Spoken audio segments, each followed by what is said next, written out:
They all keep talking about how Deion Sanders can't coach. Deion Sanders can't do X, Y, and Z. But what we all have been getting mad at the most, or we all have been trying to help out the coach and defend him, is when they say he can't recruit high school players. If anybody with a brain believes that Deion Sanders can't recruit high school players, you guys have lost tremendously. Here, let me get off and tell you guys this. First of all, hit that like button, smash that notification bell. Thank you for rocking out with the I Smoke Hip Hop Live platform.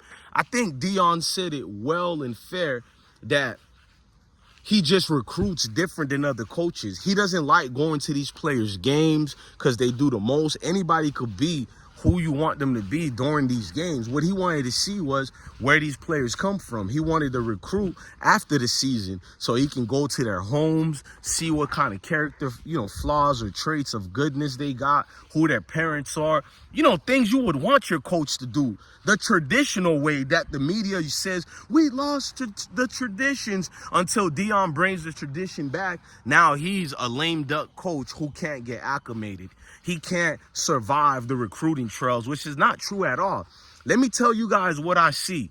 Jordan Seaton was proof that Coach Prime can recruit the top players in high school, such as the likes of Travis Hunter himself, even his own son. Well, that's a given. I ain't going to exaggerate on Shador. He was going to follow Pops wherever, but let's fast forward. What I see what Coach Prime is doing is intelligent as what he's been saying. Coach Prime wanted to win right away. He didn't want to wait years later to win. Number one, let's just be real. The media is not even giving him time right now, and he's having a winning season right now, 5-2. They need one more win to go to a bowl game. Going to be their first bowl game since 2020. That's a win. But what he's trying to do is win immediately. And when you're trying to win immediately, you can't rely only on no high school players, bro. So he hit the transfer portal heavy to start the upstart of the resurgence of a Colorado football immediately. So after 2 to 3 years of doing it through the transfer portal, now you have something to build on. You got legs that's been expedited quickly, then taking their time with the Carpenters. It's there already. So now we can do our due diligence with the high school players because we got the backup poles ready to go. We got the thoroughbreds in the trenches, which is the defensive line and the offensive line. They're ready to go. So now we can bring a young, underdeveloped high school player who's immature to handle the college regiments of things. He can take his time a little bit while we're developing him because we got those big dogs in the paint already there. That's what he did like any other coach if you thought smart like Coach Prime. So you want Coach Prime to do like we are Marshall, get all freshmen starting team and lose every single game for the next 2 to 4 years and not looking at the impact losing that much game can have on the program. I think we can all agree Colorado knows very much about losing and the effects it has on the entire institution. Jobs get lost, not just players lose an NFL dream. What about that teacher who's been at that university, but they're having financial problems? What about those staff members at a football team who had their own aspirations and they got a whole family to take care of? What about the blue collar men and women who work in the cafeterias? You know what I mean? Let's just be real. What about them? They get laid off too when things are not going good with a program moneymaker, which is the football team at most times, or basketball team, or baseball teams, depending which university it is. Coach Prime knew to resurge what Colorado football used to be, you have to win immediately. You have to win immediately, no exceptions. I agree with his methodologies of what he's using. You use the transfer portal now, you already get to bust them in the mouth, no diddy, and you get the wins, you get the accolades. Now I can take my time with this immature, snotty-nosed brat of a high school player, especially with the NIL deals the way it is. Can we just be real? Is it Deion Sanders is a bad recruiter of high school kids, or is it that the NIL has given these kids way too much option and the kid can't even see what's good for him right in his face anymore? He think getting that $50,000, $100,000 is better then what could be advantageous for the future, how I could grow you to get more. Because I'll take $50,000 too if I was those players. 100,000, I'll take that. But here's the problem. That's the young, dumb, immature version of myself. Because you took the 50,000, the 100,000, but you didn't grow yourself and have mature growth where you can get that in accumulations of amounts of money. Maybe that 150,000 that you add them up together could have turned into 1.5 million. Who can't use a 1.5 million? Maybe it could have turned to $22.5 million. And that's what the thing is, bro. With recruiting, you have to have a way to nurture the player, man. You can't just get a whole lot of freshmen, 25 of them during the recruiting cycle, and be like, y'all all gonna start. This isn't college football video games, bro.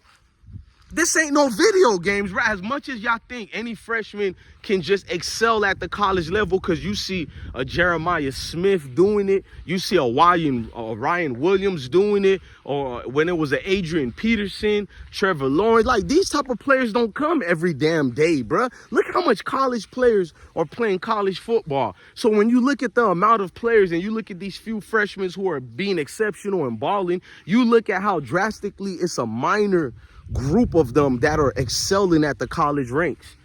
Like, let's just be real. I got buddies of mine who went to go play for FMU, bruh, and telling me about the struggles they had over there, bruh, because niggas thought it was because it's HBCUs and all that, it would have been easy. It's still football.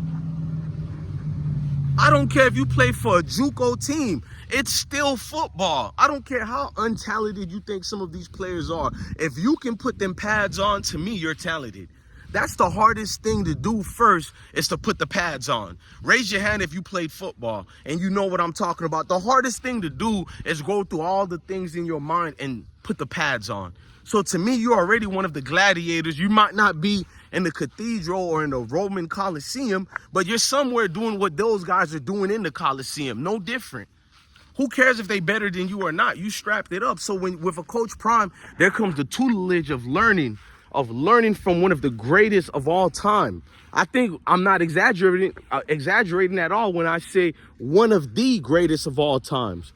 No exception. So you're looking at a Coach Prime and you want to know, how can this show more transparency as far as coming to the winning part? Well, you come to this university, you know everything you're getting with me.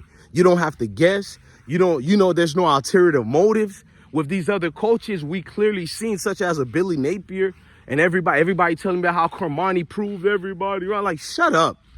The man played one game and missed the first 6 games, and y'all said, oh, he got everybody. Y'all the same ones who said, because Dylan Edwards scored a 1-yard touchdown. I'm going to keep emphasizing that. A 1-yard touchdown on Coach Prime. Now y'all saying he got over on us. What? You clearly haven't been following none of these dudes. You're not like us over here, who've been following Dylan Edwards on every game he's been playing for Kansas State. They don't appreciate Dylan Edwards the way Colorado did. The reasoning of why Dylan Edwards left Colorado, he's not getting none of that at Kansas.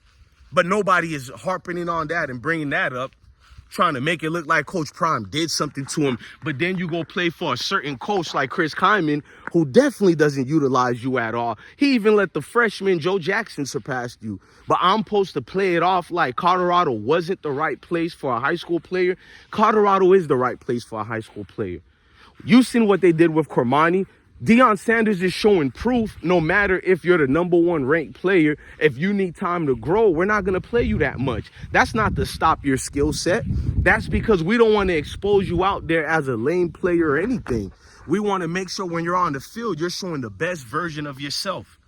You seen the way Carmani was playing? Those are traits and moves he learned from no other than Deion Sanders. That's what got him that interception. The coaching and tutelage that they gave him there, you seen it. Ladies and gentlemen, man, I'm DJ Bless, one of the best one. Love your family, love your kids, and stay blessed.